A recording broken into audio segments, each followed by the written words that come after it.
La batalla de Stalingrado fue uno de los momentos cruciales de la Segunda Guerra Mundial. Fue igualmente la batalla más mortífera en la historia bélica. Si tuviéramos que elegir la batalla más importante de la Segunda Guerra Mundial, sin duda esa fue la batalla de Stalingrado. Más de 1 millón de soldados murieron en 7 meses de combates constantes. La derrota final alemana acabaría con el sueño de Hitler de dirigir un imperio mundial. Todos sabían que era el principio del final. Toda Alemania estaba conmocionada. Tras la guerra, durante décadas, la batalla fue considerada una victoria de la astucia de Joseph Stalin, cuya estrategia militar detuvo el imparable avance alemán. Pero ahora, la apertura de los archivos ocultos tras el telón de acero ha permitido un análisis más profundo de la guerra y ha revelado una imagen muy distinta de la batalla que cambiaría el curso de la historia. Secretos de Stalingrado.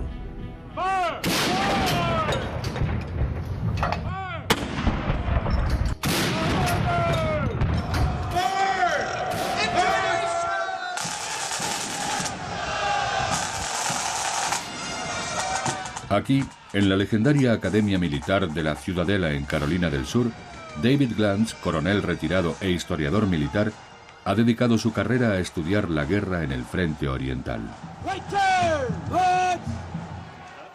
Glantz ha escrito más de 1 centenar de libros sobre el ejército soviético y la guerra soviético-alemana.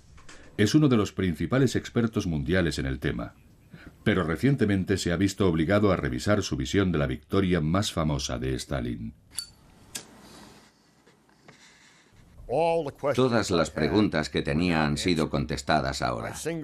Mi monografía sobre Stalingrado ha pasado de ser un volumen de 400 páginas a 3 volúmenes de 900 páginas cada uno.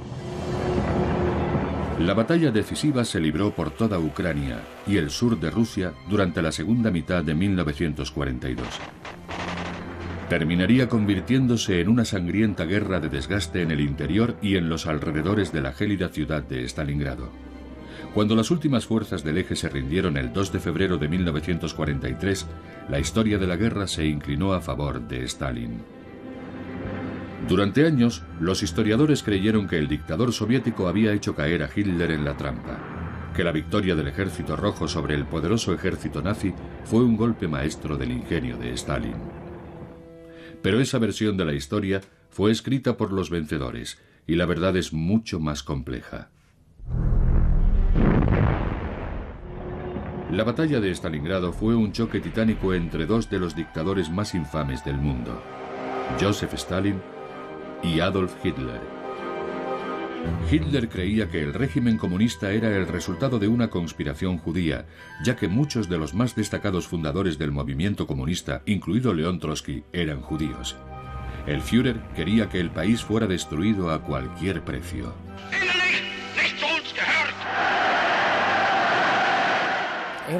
Adolf Hitler es uno de los hombres más estudiados de la historia y uno de los más malvados. Pensaba que la naturaleza fundamental de la lucha humana era la lucha entre las razas. Para él, la Unión Soviética unía los 2 peores males. En sus propias palabras, el bolchevismo y el judaísmo, y era la mayor amenaza para la raza aria.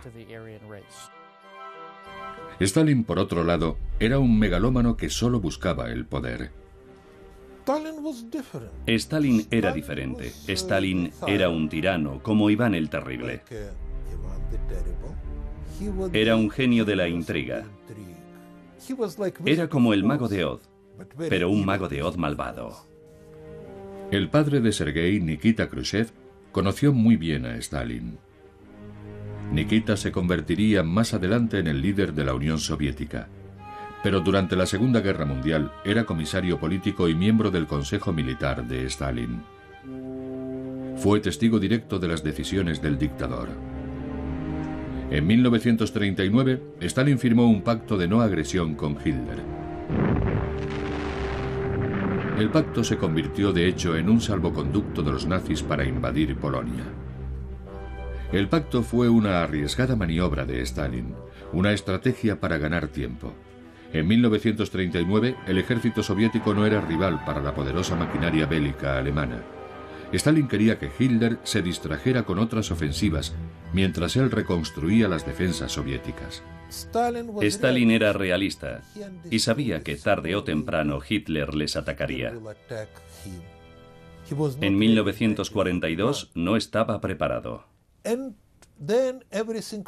Y entonces todo saltó por los aires, porque Hitler derrotó a Francia y Gran Bretaña en unas semanas, en 1940. Y cuando Hitler ocupó París, Stalin era como el conejo que se sienta delante de la serpiente. Walter Günther era un soldado alemán que sirvió en Francia y los Balcanes siguiendo al imparable ejército alemán en su conquista de Europa. Después fue destinado a Rumanía. En 1941 tenía muy claro que Hitler preparaba el ataque contra los soviéticos. Veía más y más unidades alemanas dirigiéndose a la frontera entre Rumanía y Rusia en el Mar Negro. Y decía, bueno, espero que no pase nada. Pero el 22 de junio Hitler atacó.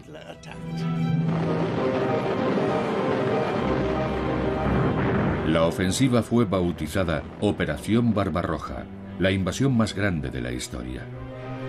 Más de 4 millones de soldados del eje entraron en territorio soviético. A mediados de septiembre habían apresado a más de 3 millones de soldados soviéticos y destruido 20.000 tanques. Ninguna nación o imperio había soportado antes semejantes pérdidas sin derrumbarse. 10 semanas después del inicio de las operaciones, los nazis habían ocupado la mayor parte de Europa Oriental, incluida Ucrania, la región más industrializada de la Unión Soviética. El siguiente objetivo, Moscú.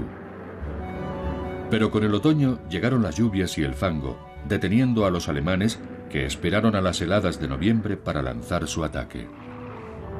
La espera proporcionó al Ejército Rojo el tiempo suficiente para desplazar a millares de soldados destacados en Siberia y lanzar un contraataque mientras los alemanes avanzaban hacia la capital. Hitler quería asestar un golpe raudo y definitivo. Pero los soviéticos resistían. Enseguida quedó claro que esta no sería una batalla fácil. A finales del invierno, el frío resultaba insoportable y los alemanes estaban exhaustos. La operación Barbarroja se estancó y llegó a un punto muerto. Los nazis habían fracasado en su intento de tomar Moscú. Pero Hitler no se desalentó. Convencido de que el Ejército Rojo estaba al borde del colapso y de que no podría sobrevivir a una nueva ofensiva, inició los preparativos de una nueva campaña a gran escala. La llamó Operación Azul. Hitler estaba decidido a lanzar una nueva campaña en 1942 para acabar de derrotar al Ejército Rojo y destruir la Unión Soviética. A diferencia de 1941, en 1942 dirigió el ataque al sur de Rusia, un sector más limitado. Creía que con las fuerzas de las que disponía alcanzaría sus objetivos. Fall Blau, la Operación Azul, que debía iniciarse en el verano de 1942, era el plan de Hitler para retomar la iniciativa y sacar a la Unión Soviética de la guerra. El propósito de la Operación Azul era rodear y destruir a todo el Ejército Rojo en el sur de Rusia. Hitler dividió el sur en 2 ejércitos. El grupo de ejércitos A recibió la orden de tomar los campos petrolíferos del Cáucaso, después de que el grupo B avanzara hacia el este para asegurar el control del río Volga. La conquista del Volga sería liderada por el 6º ejército alemán, del que Hitler había dicho que podía conquistar el cielo. El éxito de la Operación Azul dependía en gran medida de un hombre: el general Friedrich Paulus. El general Paulus dirigía el 6º ejército desde 1942. La fortaleza de Paulus era su sangre fría como comandante. Era un magnífico estratega y había dirigido muchas de las operaciones alemanas previas. Tenía plena confianza en Adolf Hitler. Creía fervientemente en el fascismo y esa sería una de las razones que provocarían su caída. Los preparativos de la Operación Azul fueron gigantescos. En la primavera de 1942, 68 divisiones, 3.000 tanques y la mayor fuerza aérea de la época empezaron a reunirse en el sur de Ucrania. Uno de los hombres destacados en las afueras de la ciudad de Kharkov era el teniente del Sexto Ejército Wigan Buster. Había combatido en el frente occidental y estaba convencido de que los nazis se alzarían con la victoria. Cuando llegamos a la ciudad, los soldados alemanes nos decían: no estéis tan orgullosos, no os jactéis tanto. Dentro de unos días estaréis mucho más callados. Los camaradas de Buster tenían razón. El frente oriental no caería tan fácilmente como el frente occidental. Stalin supo de los preparativos y comprendió que Hitler aspiraba a sacar a los soviéticos de la guerra con un ataque fulgurante. Stalin ordenó lanzar un preventivo para detener a los alemanes. Stalin decidió lanzar una serie de operaciones ofensivas con el objetivo de alterar el plan alemán previsto para el verano de 1942. Los soviéticos iniciaron dos ofensivas locales. La primera tendría lugar en Kharkov en mayo de 1942 y la segunda se desarrollaría en Crimea. La ofensiva de Kharkov fue una tentativa a gran escala de diezmar las fuerzas de Hitler. Durante 2 días, el Ejército Rojo avanzó por el oeste, penetrando en el interior del territorio controlado por los alemanes. El plan soviético parecía estar funcionando, pero entonces se volvieron las tornas. El teniente Buster fue testigo del avance del Ejército Rojo. Los rusos se abrieron paso cerca de Kharkov. Nosotros entramos en batalla en cuanto descargamos en la misma estación. Allí destruí varios tanques rusos con mi 10ª unidad de artillería. Buster no fue el único que destruyó tanques rusos. La superior potencia de fuego alemana hizo su trabajo. Pocos días después, la ofensiva de Kharkov se había convertido en un desastre para el Ejército Rojo. Muy pronto se amplió a lo largo de 110 kilómetros. Cada vez resultaba más difícil defender el frente. Y para agravar las cosas, los soviéticos veían cómo las divisiones de tanques alemanas se agrupaban en los dos flancos, amenazando con rodear a sus fuerzas. La inteligencia soviética aconsejó a Stalin que ordenara la retirada. Pero para Stalin, la retirada no era una opción. El jefe del Estado Mayor del Ejército Rojo fue a ver a Nikita Khrushchev, el oficial de mayor rango del soviet militar, con la esperanza de que pudiera hacer cambiar a Stalin de opinión. Nikita le contó a su hijo aquella conversación. Las lágrimas inundaban su rostro y le dijo: camarada Khrushchev, tiene que comprender lo que está pasando. Si no retiramos nuestras tropas, lo perderemos todo. Mi padre me contó que llamó por teléfono a Stalin, que estaba en su casa de campo con un estrecho colaborador. El camarada Stalin le contestó a mi padre: no metas las narices en los asuntos militares, tú no entiendes nada. Y le colgó el teléfono.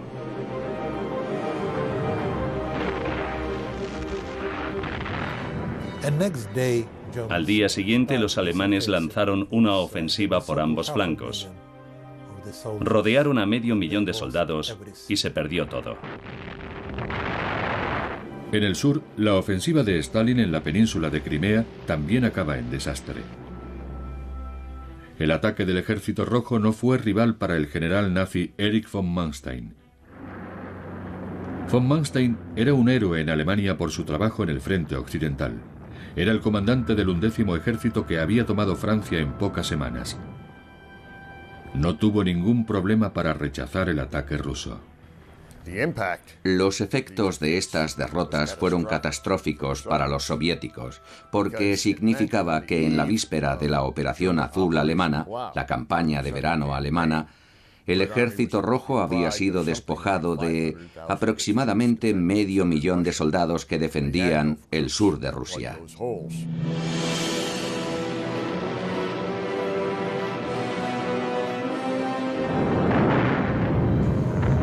La mañana del 28 de junio de 1942 comenzó la Operación Azul. Los grupos de los ejércitos A y B atacaron la Unión Soviética con una ofensiva escalonada.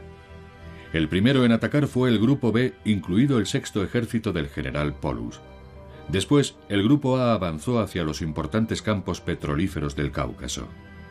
El ataque escalonado permitía a la Fuerza Aérea Alemana procurar su letal protección aérea primero a un grupo y luego al otro. Los nazis rápidamente abrieron una brecha de 320 kilómetros en la línea defensiva del Ejército Rojo. Para los soldados alemanes, que avanzaban imparables, era casi demasiado sencillo. Veías a la infantería a la derecha y a la izquierda. Sentías que no estabas solo en un país extraño. Incluso cuando te atacaban, tenías ayuda tanto a la izquierda como a la derecha. Nada nos detenía. Durante mucho tiempo no hicimos otra cosa que seguir avanzando. Y cuando nuestros caballos estaban agotados, usábamos los tractores y los tanques que habíamos arrebatado a los rusos. Éramos como un grupo de gitanos avanzando hacia el este. La primera fase de la Operación Azul está bien documentada, pero el desarrollo posterior de la batalla no se conoce tan bien. Es aquí donde los recién descubiertos archivos cambian nuestra visión. La singularidad de la batalla de Stalingrado en términos de fuentes materiales es que ahora disponemos de datos fidedignos acerca de la batalla. Hablo de documentos de los ejércitos y soldados que participaron en ella. En el caso de los archivos alemanes, ahora disponemos de los diarios de campaña del Sexto Ejército, que han estado desaparecidos durante 50 años. Muchos de los documentos del Sexto Ejército fueron encontrados recientemente, y en el lado soviético casi todos los documentos fueron ocultados a los historiadores occidentales hasta la desaparición de la Unión Soviética. Por lo general, los libros que se publicaban estaban políticamente sesgados. Loaban las glorias del victorioso Ejército Rojo, justificaban sus derrotas y ocultaban las manchas y errores del historial militar. Durante años, esos documentos cruciales permanecieron ocultos tras el telón de acero, pero en el año 2000, 9 años después de la caída de la Unión Soviética, fueron publicados finalmente. Cuando examinamos esos documentos, que no estaban disponibles para los historiadores anteriores, se pueden identificar ciertas ideas erróneas acerca de cómo fue conducida la batalla y el resultado de la misma. Ahora podemos cambiar esas falsas ideas por la verdad. La más extendida entre estas falsas ideas versa sobre la estrategia de Stalin ante el avance nazi. La historia nos dice que Stalin ordenó a sus hombres retirarse, haciendo que los alemanes lo siguieran y cayeran en su trampa en el interior de la ciudad. El plan parecía un golpe de genio militar, un gran éxito que arraigó en la cultura popular soviética. Pero David Glantz ha descubierto que esa popular historia es falsa. Hay dos mitos fundamentales que han quedado destruidos con las nuevas revelaciones de los archivos. La primera es que cuando los alemanes lanzaron su Operación Azul, Stalin ordenó la retirada a sus tropas estacionadas en el sur de Rusia. De hecho, los archivos demuestran que Stalin dio órdenes estrictas a sus hombres de que resistieran en sus posiciones a toda costa. Este volumen de directrices y órdenes de la Stavka contiene órdenes en relación al deseo de Stalin de que sus ejércitos resistieran y pelearan. Cito una orden del 9 de julio. No habrá ningún tipo de retirada. Stalin cree que sus hombres no deben retroceder bajo ninguna circunstancia. Y cuando se vean obligados a hacerlo, tienen órdenes de retirarse peleando y defendiendo con uñas y dientes cada palmo de terreno que cedan. Pero a pesar de la firmeza de las órdenes de Stalin, el Ejército Rojo no es un obstáculo para el arrollador avance nazi. Los ejércitos que resistieron en sus posiciones y que pelearon en la retirada fueron destruidos en su gran mayoría por el Juggernaut alemán en su avance por el sur de Rusia. El comandante del Ejército Rojo, Anatoly Meresko, que avanzaba hacia el oeste con su compañía de cadetes, pudo ver cómo el frente soviético caía a su alrededor. Meresko veía a soldados huyendo para salvar la vida, no un esfuerzo organizado para atraer al ejército de Hitler a una trampa. Llegamos al cruce de caminos de los campos y allí encontramos grupos de civiles que huían de Kharkov, mezclados con soldados desesperados del Ejército Rojo. Todos estaban tan tristes y desesperanzados que a veces nos daban sus armas. Meresko y su compañía hicieron todo lo que pudieron por detener a los alemanes y se retiraron peleando, pero cada día cedían kilómetros ante la ferocidad del asalto nazi. A su alrededor, la tierra rusa se teñía de rojo con la sangre de sus compatriotas. A menudo nos retirábamos dejando atrás muertos sin sepultar. Los dejábamos sobre el terreno abandonándolos a los alemanes. Lo más duro era mirar a los ojos de los ancianos, mujeres y niños que nos preguntaban por qué los abandonábamos. Es fácil imaginar lo duro que era oír sus súplicas. Sus ojos se inundaban de lágrimas, pero nosotros no podíamos detener a los alemanes. Las fuerzas del eje avanzaban imparables usando tanto las armas como la guerra psicológica para quebrantar el espíritu de los soldados soviéticos. Los alemanes lanzaban panfletos con la siguiente leyenda: pequeños demonios de Stalin, luchad contra vuestros comandantes. Rendíos o de lo contrario seréis destruidos. Uno de aquellos días, la distancia entre líneas era de 300 metros. Los alemanes anunciaban por sus altavoces: mirad lo que os pasará si no os rendís. Vimos cómo sacaban a 4 personas medio desnudas de su fortificación y las fusilaban. Los métodos nazis funcionaban. A pesar de las órdenes de Stalin de resistir y luchar, o al menos de retirarse peleando, el caos se apoderó del Ejército Rojo. Los soldados huían intentando sobrevivir. Stalin se puso lívido cuando oyó las noticias del frente.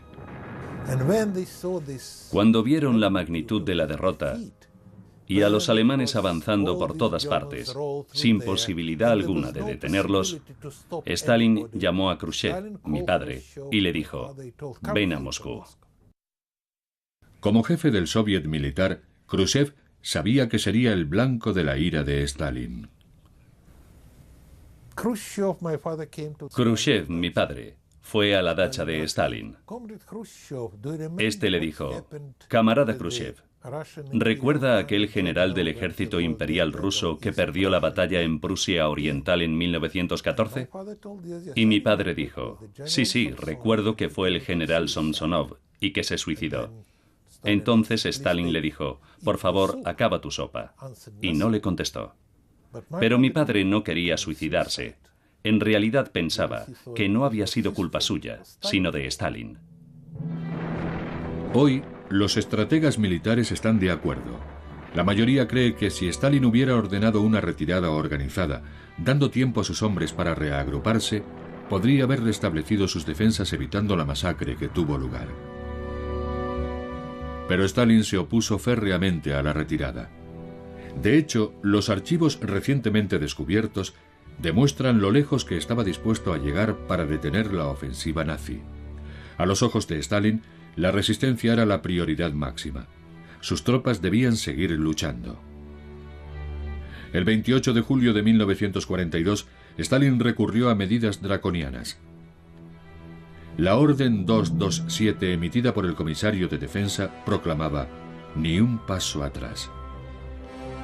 Para hacer cumplir la orden, ordenó a todos los ejércitos la creación de destacamentos de bloqueo con instrucciones de fusilar a los soldados que abandonaran el frente aterrados.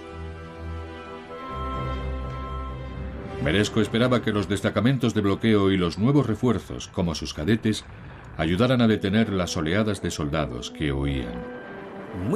Creíamos que podríamos detener la retirada. Al final la orden puso en marcha las barreras, pero los soldados seguían retrocediendo. Pero teníamos que detener el pánico que invadía a casi todas las divisiones, sobre todo a aquellas divisiones que participaron en la operación de Kharkov. Estaban aterrorizadas, no solo por la infantería, también por los tanques y la fuerza aérea. Incluso la sola palabra alemanes les hacía huir. Los destacamentos de bloqueo estaban bajo el mando de la NKVD, las fuerzas de la policía soviética. Un informe revela que retuvieron a más de 600.000 soldados, arrestaron a más de 25.000 y fusilaron a 10.000 compatriotas. Irónicamente, la NKVD consiguió retirar a más soldados soviéticos de la circulación que los propios alemanes. El éxito inicial de la Operación Azul sorprendió a los nazis, que carecían de recursos suficientes para controlar el ingente número de soldados apresados. Hitler tenía tropas y potencia de fuego suficientes para derrotar al Ejército Rojo, pero no para reunir a los prisioneros y trasladarlos lejos del frente. Aunque los alemanes destruyeron casi 6 ejércitos soviéticos y rodearon a todas esas fuerzas, simplemente carecían de suficientes soldados para vigilar y apresar a los soldados que habían rodeado. Muchos potenciales prisioneros escaparon. Otros fueron encerrados en prisiones al aire libre, donde las bajas temperaturas y la falta de alimentos significaban una muerte casi segura. Pero para los nazis, los prisioneros eran una preocupación menor. La Operación Azul marchaba tal y como estaba planeado, y lo que quedaba del Ejército Rojo de Stalin se veía forzado a retroceder hacia el este. A principios de julio, Adolf Hitler, exultante, anunciaba el fin de la Unión Soviética. Anticipándose al inminente colapso de la Unión Soviética, Hitler modificó la Operación Azul. Primero, ordenó al Sexto Ejército que tomara la ciudad homónima de Stalin, Stalingrado. El resto del Grupo B se dividiría para tomar el Cáucaso, mientras una parte mayor del Grupo A era enviada al norte para atacar Leningrado. El anuncio de Hitler fue prematuro. Estaba proclamando la victoria antes de ganar la batalla. Debilitó demasiado sus fuerzas separándolas y alejando el apoyo mecanizado necesario de la infantería. El ejército alemán tenía que ejecutar 2 estrategias objetivamente diferentes, no solo Stalingrado, también los campos petrolíferos del Cáucaso. Los hombres del Sexto Ejército tenían la misión más dura: conquistar Stalingrado sin el apoyo del Cuarto Ejército Panzer, ahora camino del Cáucaso. Esto hizo al Sexto Ejército alemán más vulnerable en su avance hacia la ciudad. Los Panzer Mark III eran las bestias de carga del ejército alemán. Diseñado por Daimler-Benz, este tanque fuertemente acorazado de 23 toneladas podía alcanzar velocidades de hasta 35 km por hora. Otra variación era el Sturmgeschütz III, construido sobre el chasis del Panzer. Este cañón de asalto, conocido como Stug, era muy estable y estaba equipado con una pieza de artillería de 75 milímetros. Era un auténtico asesino de tanques. Los tanques alemanes tenían más capacidad de fuego y de maniobra que sus rivales soviéticos. Stalin dependía del T-26, un vehículo más lento y con menos potencia de fuego. En 1941, los nazis destruyeron más de 20.000 tanques soviéticos. En Occidente solemos pensar desde nuestra propia supremacía tecnológica, pero a menudo ignoramos el hecho de que los avances que los alemanes intentaron conseguir y que lograron con extraordinarias mejoras en su flota armada fueron diseñados para combatir no solo la superioridad numérica soviética, sino también la superioridad tecnológica soviética. El Sexto Ejército era más vulnerable sin el apoyo de los Panzers, pero en ese momento aquello no parecía tener importancia.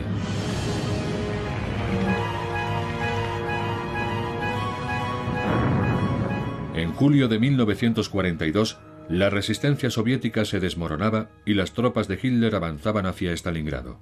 El resto del mundo también se hundía. Europa occidental estaba controlada por los nazis. En África, el legendario mariscal de campo Erwin Rommel obligaba a las fuerzas británicas a refugiarse en Egipto y amenazaba con tomar el Cairo. Y los submarinos nazis acechaban en las costas de Estados Unidos, amenazando al último aliado en llegar. La Operación Azul marchaba tan bien que Hitler quiso un nuevo trofeo, la ciudad de Stalingrado. Aunque de menor importancia estratégica que los campos petrolíferos del Cáucaso, tomar la ciudad homónima de Stalin sería un duro golpe para el ejército soviético. Antes se creía que el camino a la ciudad había sido fácil. La segunda idea falsa es que el avance alemán que tuvo lugar en junio, julio y agosto fue un paseo relativamente fácil, sin apenas resistencia. Ahora sabemos que eso es falso. Resultó ser todo lo contrario. A medida que el estruendo nazi se aproximaba a Stalingrado, los soviéticos se reagrupaban lo mejor que podían. Stalin empezó a desplegar ejércitos recién formados en la gran curva del río Don, un tramo del río Don que forma una U tumbada. Era el lugar perfecto para presentar batalla. Esta apuesta desesperada se conocía desde hacía años, pero solo recientemente se ha sabido lo eficaz que resultó y cuántos soldados alemanes murieron. Stalin ordenó a esas fuerzas que lanzaran contraataques múltiples y contraofensivas estratégicas.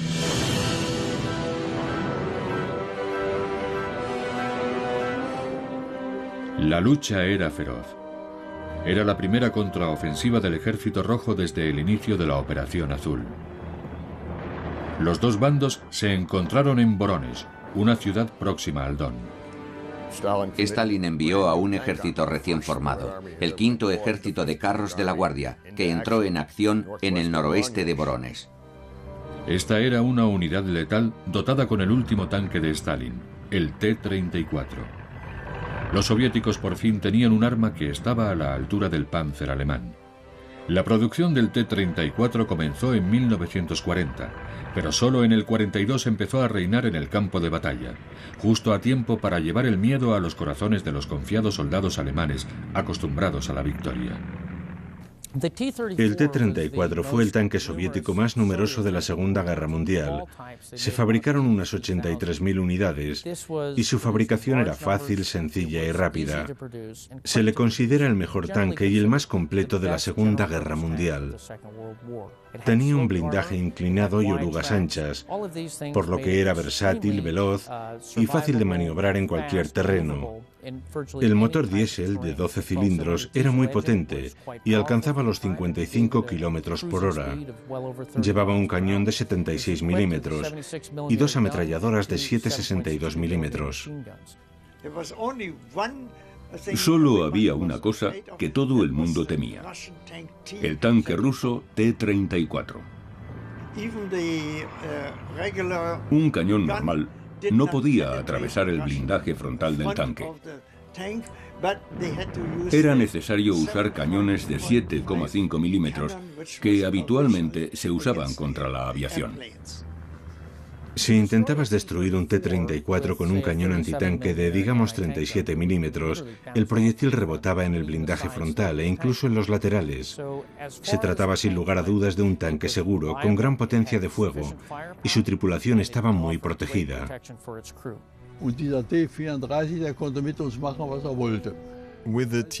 Con el T-34 podían hacer lo que querían. Nosotros no teníamos nada que pudiera detenerlo. Era terrible. La única esperanza de los alemanes para derrotar al T-34 era una combinación de combate a corta distancia y ataques aéreos. La infantería debía estar a menos de 200 metros para tener alguna posibilidad de detenerlos. Tenían que acercarse mucho y apuntar a las rendijas de visión o a la caja del motor para intentar inutilizarlos. Una vez detenido, los soldados tenían que acercarse desde atrás y trepar hasta la torreta para lanzar una granada dentro de la cabina de la tripulación o colocar la granada bajo el sistema del cañón principal, inutilizándolo. El combate entre tanques típico de la Segunda Guerra Mundial se desarrollaba a menos de 300 metros. Eran batallas a distancias muy cortas. Para destruir un T-34, los soldados tenían que subirse literalmente encima del tanque. Camino de Stalingrado, Wiegand Wüster se vio cara a cara con numerosos T-34. En ocasiones, fue solo la suerte la que hizo que sus hombres y él siguieran con vida. Envié a un soldado a mirar al otro lado de la esquina, para que nos avisara cuando se acercaran los tanques rusos. Enseguida se acercó uno, un tanque solo. Creo que se habían perdido y no sabían a dónde ir. El soldado nos avisó y nosotros apuntamos a la esquina. Cuando apareció disparamos y voló en 1000 pedazos. Buster y sus hombres ganaron esa batalla. Pero atacar a tanques perdidos no era una estrategia repetible. Lo que parecía un camino fácil hasta Stalingrado se había convertido en una lucha titánica. Cuando el Sexto Ejército intentaba controlar la gran curva del río Don, se vio sorprendido por la ferocidad de la defensa soviética. Sin el apoyo del Cuarto Ejército Panzer, los nazis eran derrotados una y otra vez por el Ejército Rojo y sus T-34.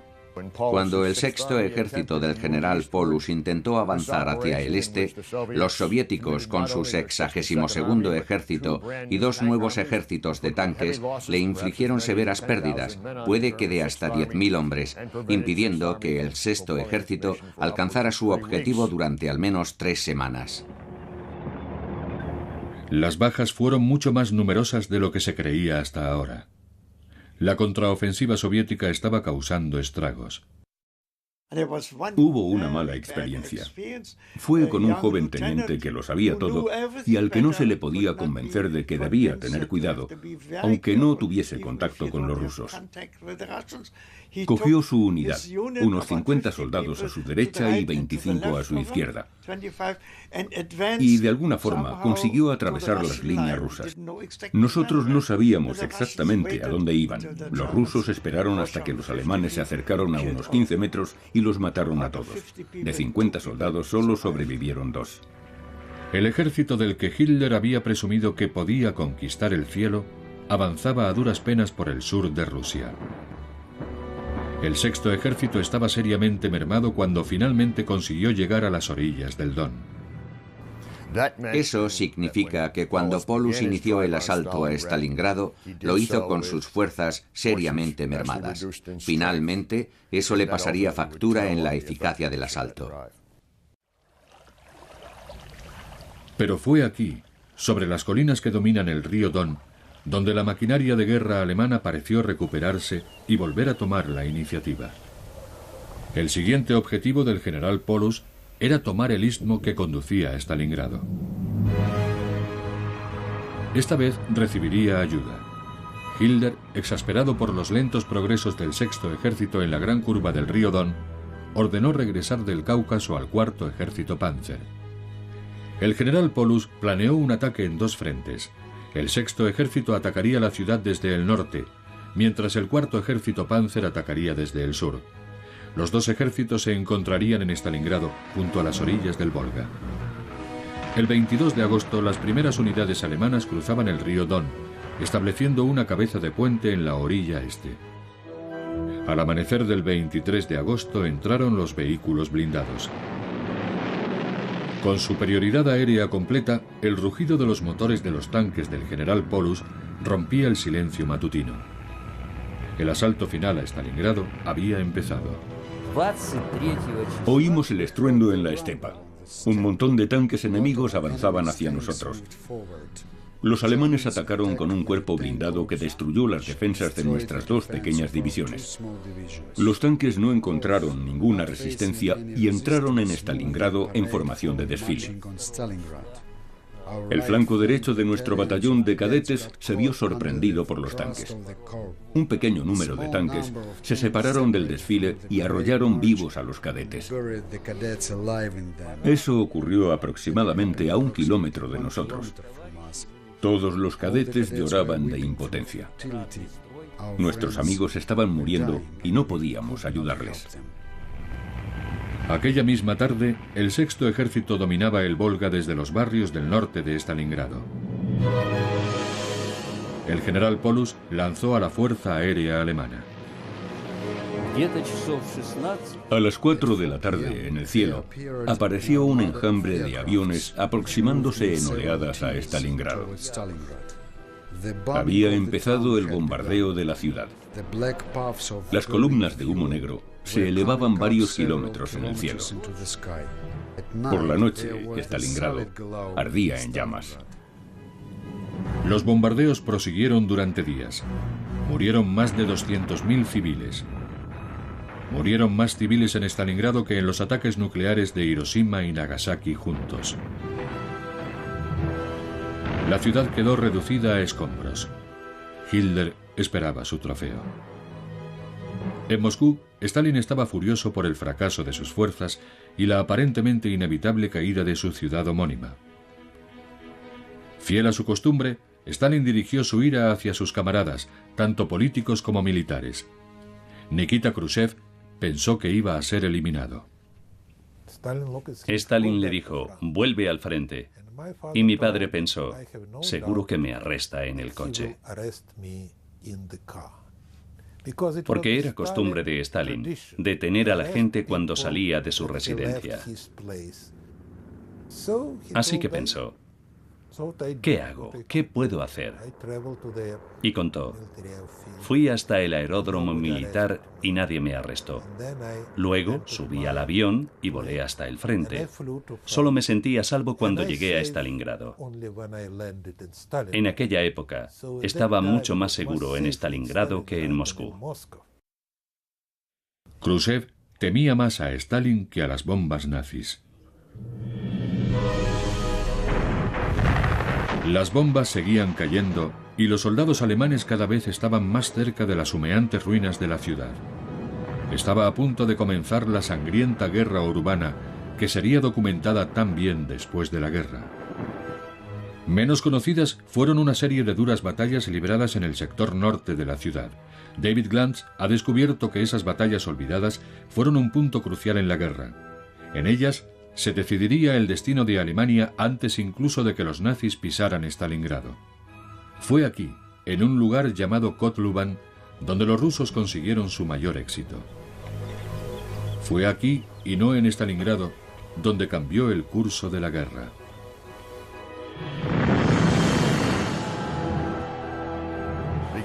Comenzaron a finales de agosto y continuaron durante septiembre y octubre. 4 operaciones ofensivas conjuntas conocidas como las operaciones Kotluban, así llamadas por la ciudad de Kotluban, situada en la estepa al noroeste de Stalingrado.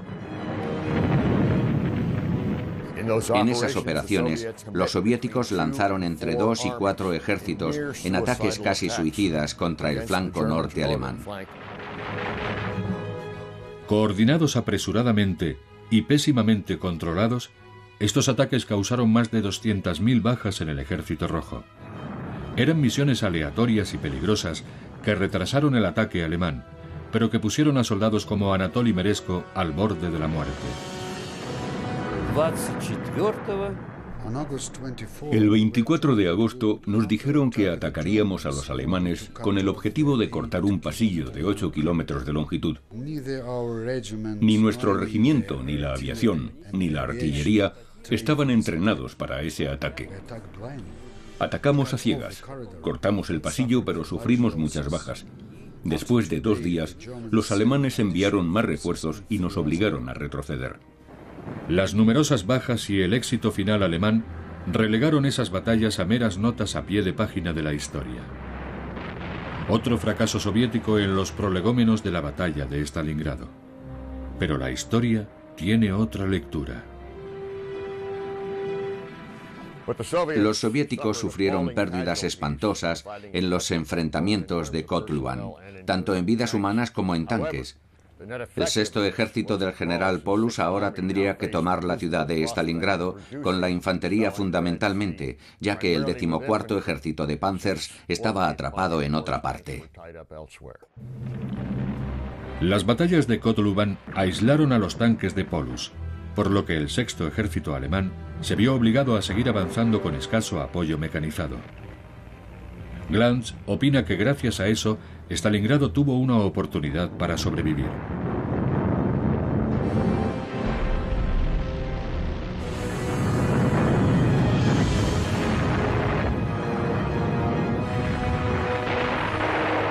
El 13 de septiembre de 1942, el 6º ejército lanzó el ataque final. La batalla por la ciudad había comenzado.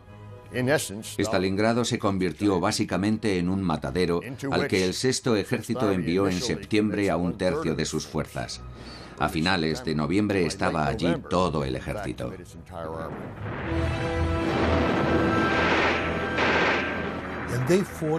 Luchaban por todas partes, en cada sótano, en cada piso de los edificios de viviendas. Hubo un momento en el que eran de los alemanes, de los soviéticos, de los alemanes y de los soviéticos. Sin las orugas y los cañones de sus unidades de tanques, los alemanes se vieron forzados a luchar calle por calle, edificio por edificio.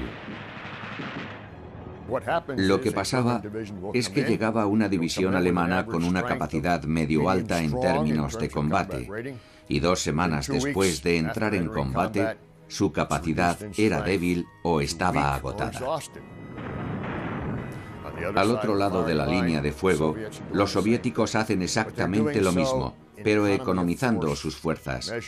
Envían suficientes tropas para mantener el fuego de los combates en el centro de Stalingrado. Los soviéticos resistían buscando ganar tiempo, porque al norte y al sur de la ciudad, los refuerzos del Ejército Rojo se preparaban para lanzar otro gran ataque. Los alemanes luchan contra reloj. Quieren acabar cuanto antes y por completo con los últimos reductos de la resistencia soviética. Nunca lo conseguirán porque la mañana del 19 de noviembre las tropas alemanas oyen cañonazos distantes procedentes del noroeste y del sur. Esos cañones anuncian el inicio de la contraofensiva soviética.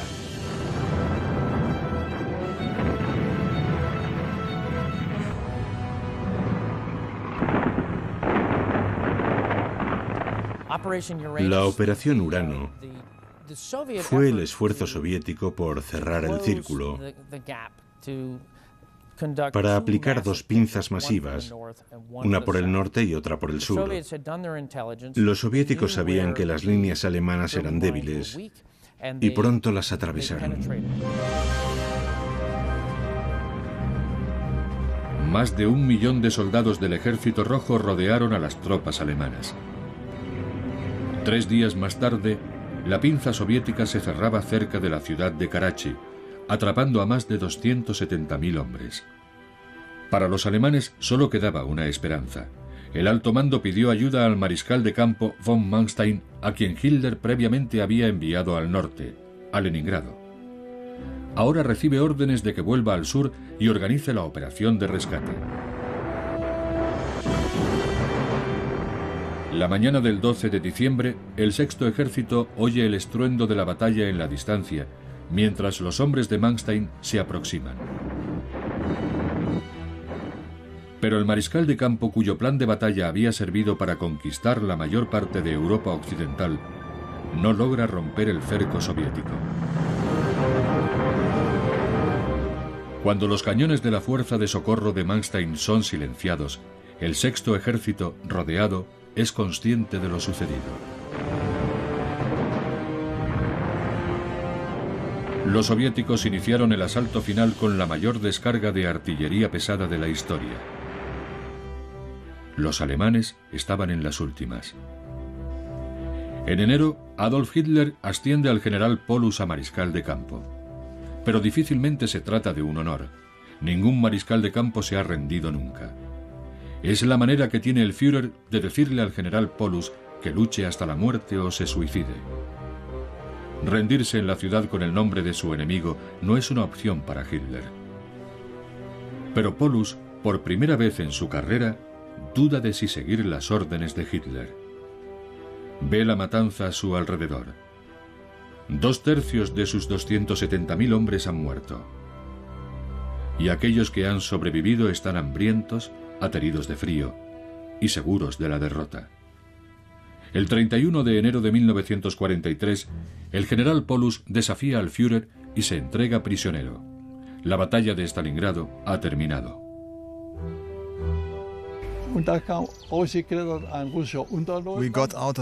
Salimos del sótano de un edificio destruido.